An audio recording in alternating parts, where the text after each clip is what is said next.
من وەکو فۆتۆگرافەرێک بەشداریم کردووە لەم پێشانگایە. من ناوم نەرمین ئەحمەدە، وەکو پەنابەرێکی ڕۆژهەڵاتی بەشداریم کردووە لە سێ وێنەدا.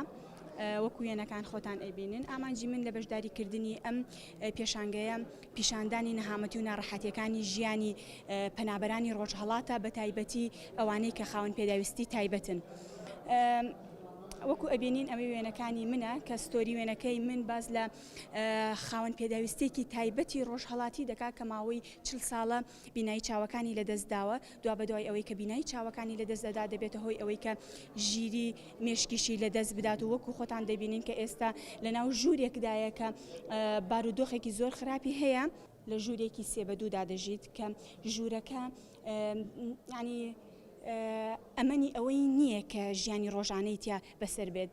لە زستانە ئەگەری چوونە ناوی لافاوی هەیە، ئەگەری ئەوەیە کە بدار ڕوخێت، لە هاوینیشا گەرمایەکی زۆری هەیە، وەکو دەبینین کە تەنها پانکێکی لایە.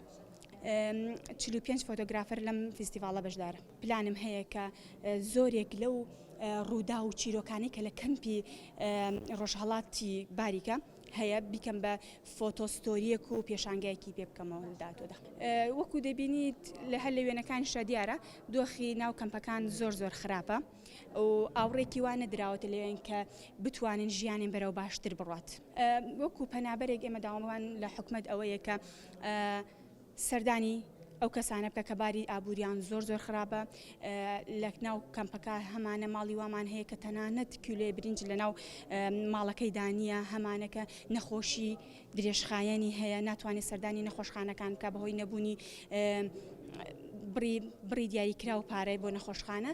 یعنی زۆر شتمان هەیە. یەکێک لەوانەیەشکەوە ئێستا بڕی خۆراکی مانگانەیان بڕاوە پەنابەرانی ڕۆژهەڵات کە ئایلەی وامان هەیە 10 نەفەرن و 1 نەفەر ئیش ئەکا بۆ ماڵە، ینی فریای هیچ شتێک ناکەوێت.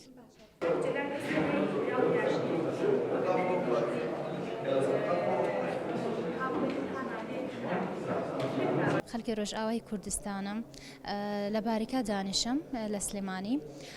من بەشدار بووم لە ئەم معرەزە، حەزم لێ بوو بەشدار ببم کۆ ئەتوانی بم ئامانجی خەڵکی خۆت، خەڵکی ملەتی خۆت دەرخێنم، بۆ بگێنم بۆ خەڵک و ئەو مەشاعر و ئەو هەستانە بگێنم بۆ خەڵک ببزانن ئەم ناڵە و ئەم خەڵکی لە ناو کامپەکەی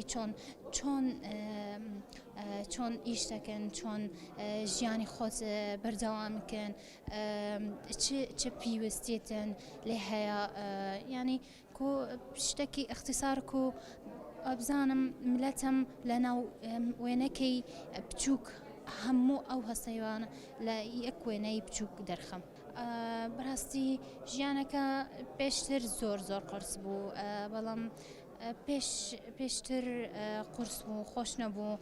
بەڕاستی ناتوانی بوون بگەرن لە شوێنی خۆت، بەڵام معیشەتی لێ نییە، ئاو لێ نییە، کارەبا لێ نییە، هەر شتێک لێ نییە، ئیش لێ نییە. یعنی ئینسان ئەو خەڵکانە ئەتوانی بن لە ناو ئەو ژیانەی بژین، یعنی ناتوانن